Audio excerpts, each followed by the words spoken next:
Welcome back to Straight Out the Jungle, an Auburn basketball podcast, Field of 68 affiliate. We're here to break down what was a busy Thanksgiving break week in the Players Era tournament, as well as a big game against NC State last night. The Tigers went 2-1 over in Vegas. They beat Oregon, they beat St. John's, and they fell to Michigan. Initial thoughts from the week in Las Vegas?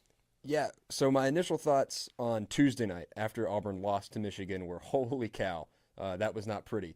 After they beat St. John's Wednesday and Michigan continued to do what they did all week, I was more okay with it. A 30-point loss was the closest game in Vegas for Michigan, so all right with that from Auburn's end. I think it was a success. Obviously, you'd like to win that Michigan game or at least play much better, but they're a really big team, and they made shots. Their bigs affected Auburn inside, and their guards made shots. They couldn't miss from three. So sometimes that happens, and we'll get to it. That kind of happened to Auburn the other way around last night, where they got bailed out because some guys could hit shots. So I think 2-1 is a success. St. John's wins. The St. John's win is nice. The Oregon win is nice. And, you take a couple of hits, you learn some things about your team. The biggest thing that stood out to me was Tahad Pettiford. 22 points a game in Vegas, finally had more of the week that we expect from Tahad Pettiford, and if that's the guy that you get the rest of the year, then Auburn's in a really good spot. Yeah, right. I think you kind of hit the nail on the head when you said 2-1 is the place to be, especially after the way they lost to Michigan. Nothing went right for them. Pretty much nothing. And Michigan did end up proving to be, far and away the champions of the Players Era tournament, and looks to be a scary team right now that is on a dead collision with the 1 seed come March. But coming from that game, getting St. John's in the draw, and then being down. I mean, they were down double digits against St. John's first half, early second half, to come back and win that game at the end of your trip and your third day in a row in Vegas. I think that tells you a lot about the fight that this team has and a lot about the future as well. I think the future is in good hands. Coach Bruce Pearl was on the call for that Michigan game, and he kept saying, just got to win tomorrow, and it's a successful trip. Got to win tomorrow. Got to leave here 2-1. So credit to Stephen Pearl and his team after taking a beating. I mean, it's 30 points, a beating, and then coming back and getting that win. I think that is kind of a telling point this season. Not only getting the win, but winning by 11 as well. So. It would have been easy to sit down and pack up after that Michigan game and say, we got rocked, and they could have come out flat against St. John's. And to be honest, they did come out pretty flat against St. John's. They came back from down 11. This team, we've talked about it a little bit. I don't know how much we've talked about it on the podcast. Very different from last year's team. We've certainly talked about that. To me, much more reminiscent in size and in where your talent is of the 2018-2019 teams. The 2019 one obviously went to the Final Four. And those teams, especially in 18, felt like they could be down 20 and were never out of it because they could shoot their way back into it. This team has not been great from deep all year, but being down 11 to St. John's, a good St. John's team, maybe not the team we thought they were coming into the season, but it's still a very good basketball team. Still a good win. And to be able to not only come back, but then stretch your lead, like you said, to 11, a 22-point flip in the second half is huge. That shows that this team, to me, is never out of it. And as rough as that Michigan game was Tuesday night, that allowed them to kind of get that taste out of their mouth, leave Vegas happy, reasonably happy. Obviously, you would have loved to go 3-0, win the tournament. And SP, I think, has said that's the expectation. You want to win games. Never happy with a loss, but 2-1 in what is kind of unfortunately proving to be the place to play in November is really good. I think they're going to be happy with that. I was really happy with, you get Keyshawn Hall back from the injury. Didn't think he was amazing in Vegas, but first game's back, and good to see him healthy again on the road to being fully healthy. Filip Jovic is a different player than he was the first two games for Auburn. I mean, he looks much more confident. He has figured out the physicality. Steven said it last night after the NC State game, and we'll get to that in a second, said he's got to be a little bit smarter. He gives away some dumb fouls where he just grabs some guys. But, man, really impressed with how he has progressed. Just a lot of good signs. And the Michigan game, I think, because you go 2-1, you can say, that's tough, bad loss, don't love it, but it happens. Yeah, Filip Jovic, you bring up a great point, is a player who, for an undersized Auburn team, he is going to be a difference maker. The way he plays the game and the way he progresses, I think the Tigers' ceiling grows as his ceiling grows, and as his development comes along, because he's such an important player for Stephen Pearl, especially when Murph's on the bench or he's not playing well like we saw last night. Filip Jovic has to be that big physical presence, and in Vegas he was out a little bit in that Michigan game, and they missed him for sure. Yeah. And physicality wise, they just got smoked. But against Oregon and against St. John's, he was really solid, and I think, like you said, not the same player we saw a couple games into the season. He's really kind of growing into the offense a little bit too, not just on the defensive end, but in the offensive end as well. Great showing against Oregon offensively. Yeah, so I really like. I mean, he ended up finishing with 9 against Oregon, perfect 4-of-4 shooting, and he made his only free throw. So I think those are the things that Stephen Pearl is going to continue to look at and say, okay, if he can keep giving us output like this, we can give him more minutes, and he can really help our team grow. I think you get to a great point talking about being undersized. There are 4 guys to me in that sort of, you don't really have a true center other than Mech, and Mech has just not played consistent minutes yet. And those 4 guys, Filip Jovic being one, Keyshawn Murphy, Sebastian Williams-Adams, and Elijah Freeman being sort of a 4, a wing, but more of a kind of he can play in the post. Those 4, if they can play big and be bigger when Auburn is having to play against big teams like Michigan, this team goes as far as they go. If they have really good games in those kind of games, they all played well against Houston, and it gave Auburn a shot. They didn't win, but it gave Auburn a shot. Those guys are, I guess Jovic did not play great against Houston, but the other 3 had solid games. Didn't really show up on the stat sheet. Elijah Freeman did, but this team is as Elijah good as... Freeman showed up in more ways than one in that Houston game, that's for sure. Yes, he did. But man. yeah, I think this team, those guys are going to be the engine. I think Keyshawn Hall is going to give you 20 just about every night. I think Tahad Pettiford, although there have been some struggles early in big games, is going to be Tahad Pettiford.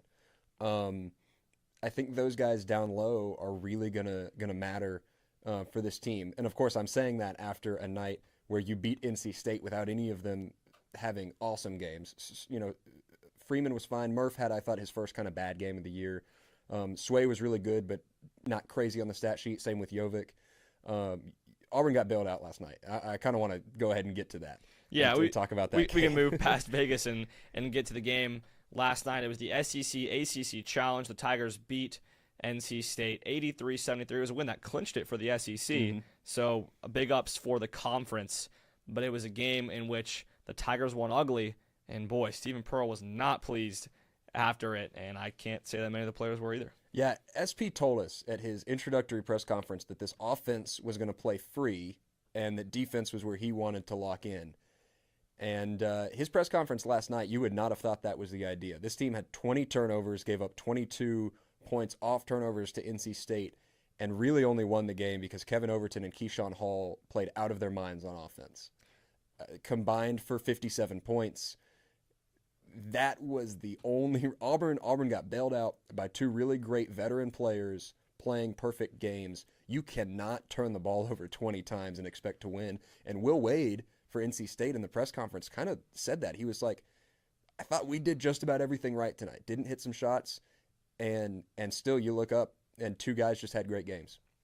Yeah, and that's really all it was. I mean, it was 11 bench points for Auburn. I think that is something that you got to look at and you got to be concerned. 11 bench points, and especially when 2 of your starters, well, really 3, Tahad, Murph, and Elijah Freeman, they combined for 15, which for those 3, I don't think is an output of a winning formula. And it was the KO show and the Keyshawn Hall show. Truly last night, it seemed like every shot KO put up was going in.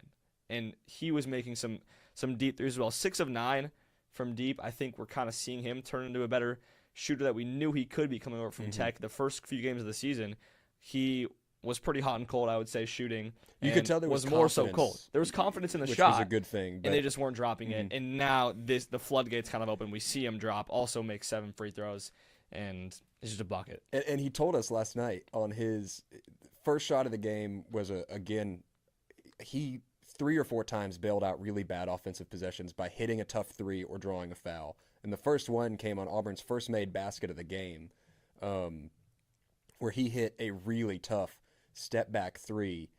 And then he said his second shot, he thought he airballed it. And when it went in, he was like, okay, Maybe it's an all Now night I know tonight. it's my night. Yeah. And you just kept expecting, or at least I was sitting there thinking, oh, he's gonna cool off at some point, and he would miss one. And I'd be like, all right, maybe there it is, and then knock down two in a row. And he was doing it at every level. I mean, getting to the free throw line, really driving, and maybe only hit 2 or 3 inside, but hit some tough buckets inside, and then 6 for 9 from deep. Really, really nice night for Kevin Overton, and Auburn's going to need that kind of production out of him if they want to be as great as we think they can be based on who they have offensively.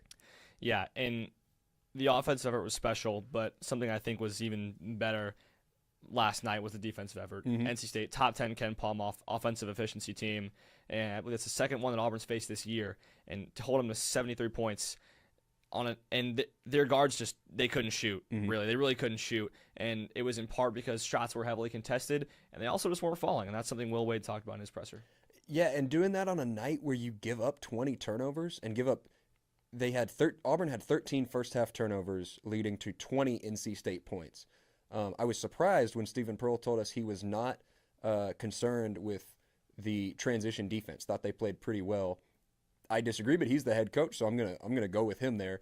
But the rest of the defense, when you give up 22 points off turnovers, and then only 51 other total points across the 40 minutes of play to a team that averages 90 plus, that is a real success. Tahad Pettiford, 4 blocks, didn't have it on offense last night like he did in Vegas.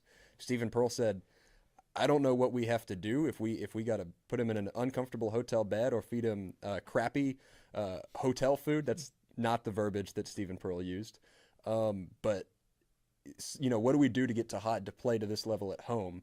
And it was kind of a theme last year. Tahad was good at home. He was even better on the road. And this year it's been really 2 different ball games, feels like. Yeah, I think it's really frustrating. I think not just for Tahad, but for his coach to kind of see him play poorly at home. I'm trying to think of the best game he's had at home this year, and really none of them have stood out. Yeah, I don't think a single one I think really he was fine against Jackson State. Yeah, and that was probably his best performance at home, and the fact that it was just fine, I think that's maybe not concerning per se, but it's something that has to turn around eventually, because we were saying, like, in the first 2 or 3 games of the season, like, okay, when is he going to start shooting the ball well? He goes on the road to Birmingham, has a good game. Vegas plays well there on the road as well. It's like, okay, he's back. And then he comes back home against NC State, who, compared to who you played in Vegas, is a lesser opponent. Yeah. And he just didn't really have a shot. He One of 7 from the field, though, of 3, so not a high volume. And then also the 4 turnovers. So I think Tahad's got to figure out a way to play at home, and then he will be the player that we expected to see coming in. But what Stephen Pearl said is it's still really nice to see how locked in he's been defensive. 4 blocks from a point 100%, guard is huge. And that Auburn's defensive effort was great. I was really, really satisfied with Filip Jovic last night. I'm not a huge plus-minus believer on its own. And if you look at his stat sheet and his plus-minus, they don't really look like they line up. Auburn was a significantly better team with Jovic on the floor last night, affecting play defensively, tracking down rebounds, or just keeping his guy out of the play.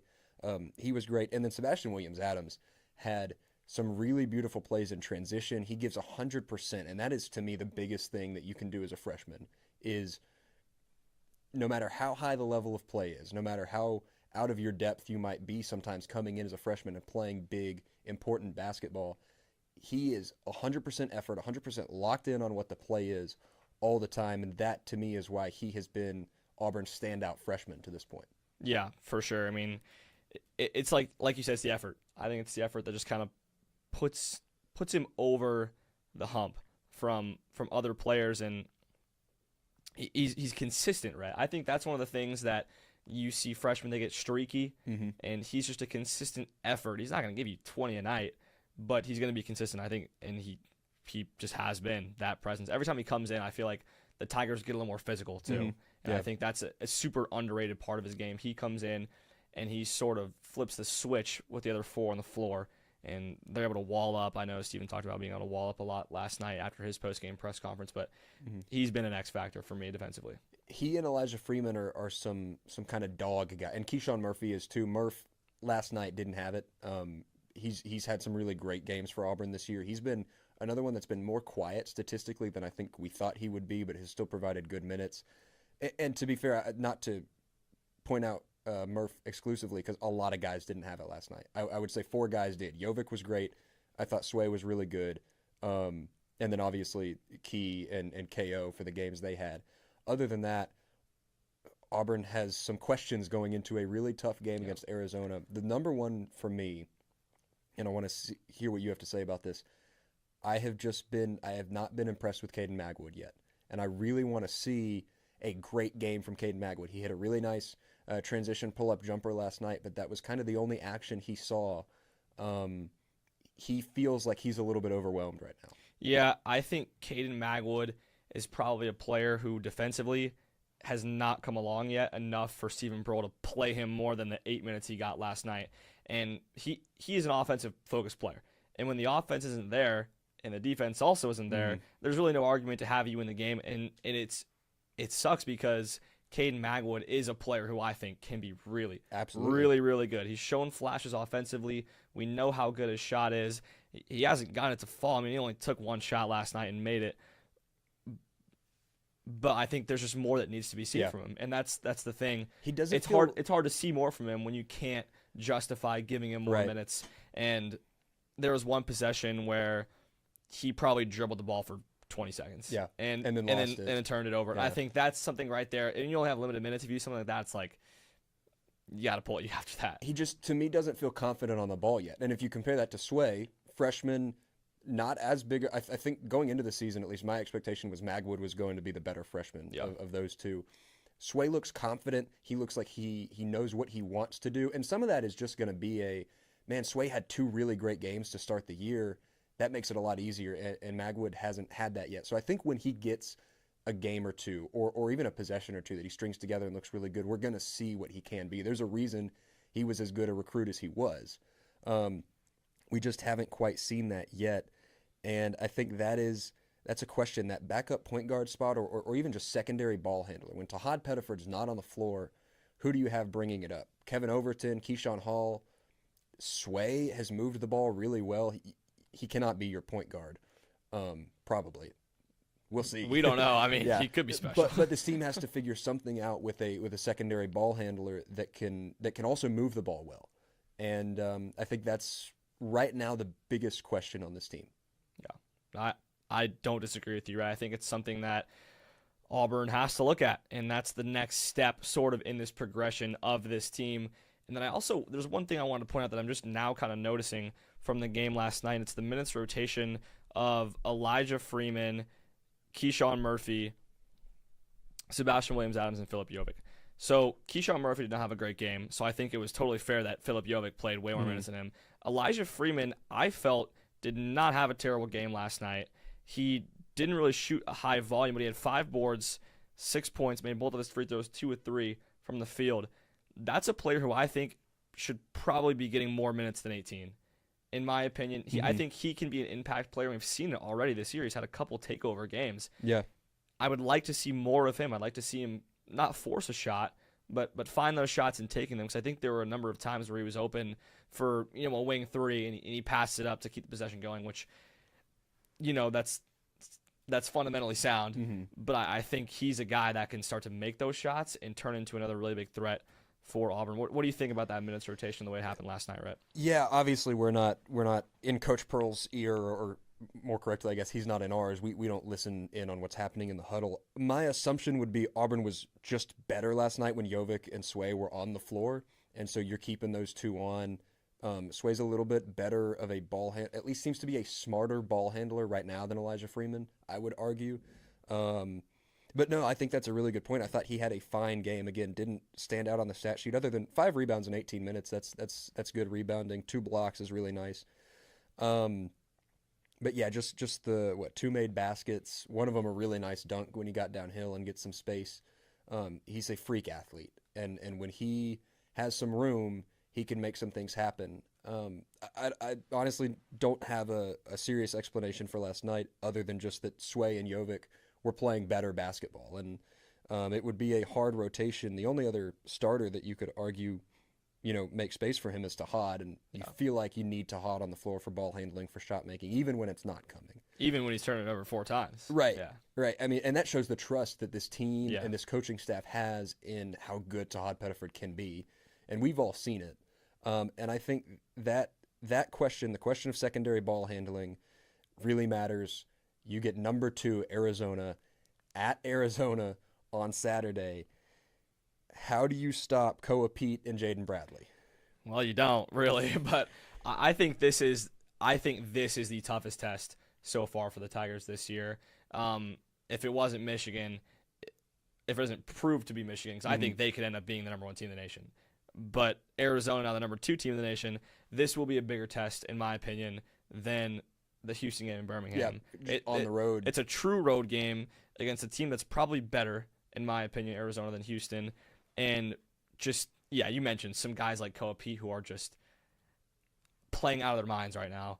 And a team that is bigger than Auburn, for sure. And balanced. Yeah. 5 guys, nearly 6, averaging double figures. They've got a serious full 8 or 9-man rotation that they're going to run. Auburn has to be really fit because Auburn just right now is not that deep. So the 7 guys that are probably going to play for Auburn, plus some Magwood or Michalek or Walker minutes here and there, they're going to have to be peak fitness. You cannot turn the ball over 20 times. I mean, that is...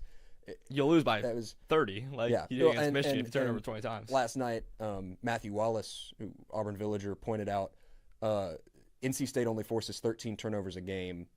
Auburn had 13 in the first half. They cleaned it up better in the second half. It's still far from a perfect second half, but you can live – you don't love it, but you can live with 14 turnovers a game. You can't live with 13 in the first half, can't live with 20. So have to take care of the ball. The shot making for Auburn last night, obviously mostly from KO and from Key, tells me that this team can score with anybody. They went on a 25-10 run early in that NC State game. The first 4 minutes were rough. They came out, corrected, had a great run. Felt kind of like March last year with the way that they locked in defensively. They hit 9 straight shots at one point while NC State was also 0 for 7. You need to find a way to make runs like that to keep up with Arizona. Yeah, and that's the struggle because Arizona's going to go on a few runs of their own. And it's kind of interesting. Will Wade said in his presser yesterday, Auburn, something along the lines of averages 9 more free throws than opponents at home. So you're getting off the bus, you're down 9-0. Mm-hmm. And I think that's something, now that the Tigers are facing a true tough road environment, that could be the case here. And so you're not going to have to play to win the game. You're going to play to win the game and then some. Yeah. And that's just, I don't want to say it's a challenge I don't see Auburn conquering, but it's an uphill task. It is. And I think anyone watching from the outside in would say the same thing. But this team has the potential. I think if they played like they played second half versus St. John's for 40 minutes, then we have ourselves a great college basketball game. And I'm looking forward to it. I mean, I think it's one of the best matchups we have this weekend, and it's going to be a treat for college basketball fans especially. So it is. Auburn defense is going to have to, one side of the ball has to step up. Arizona averages 87 a game on 50+% from the field, almost 38% from 3. They can shoot the ball. Auburn is either going to have to find a way to stop that, or I think what will be easier for Auburn with the guys they have is you just got to keep up with it. And you need Tahad Pettiford at his best. You need the Keyshawn Hall you got last night. You might not need 29 from Kevin Overton, but you need a really good game from KO. You need Keyshawn Murphy to be playing like he played in the first, I guess the Houston game. Again, wasn't crazy on the stat sheet, but really impacted play. You need Elijah Freeman that you got in game 2. You need all of these guys to play at their peak if you want a real shot of knocking off a really, really good team that has an argument for number 1. I think Purdue, Arizona, and Michigan all have very good arguments for number 1 right now. And you're going on the road to play there. It's what a lot of teams felt coming into Auburn last year. And you have got to find a way to keep up with those guys. And I think honestly right now, I think it starts and ends with Tahad Pettiford. I think this team goes as he goes, especially on the road. Yeah, I agree. Tahad Pettiford, as some of our peers call him, a big game merchant. He shows up for the big games time and time again, and this is one of them. If he's going to do it again, this is one of them.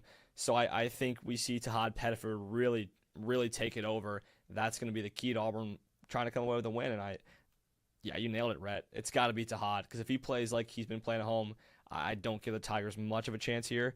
But if he can play, a bit of hero ball, then this one will go down the wire. Yeah, so Auburn and Arizona, that game 9 p.m. Central Time. I'm going to be sleepy watching that one. On Saturday on ESPN, the Tigers and the Wildcats in just another test in the early season for Auburn. They still have Purdue left in December.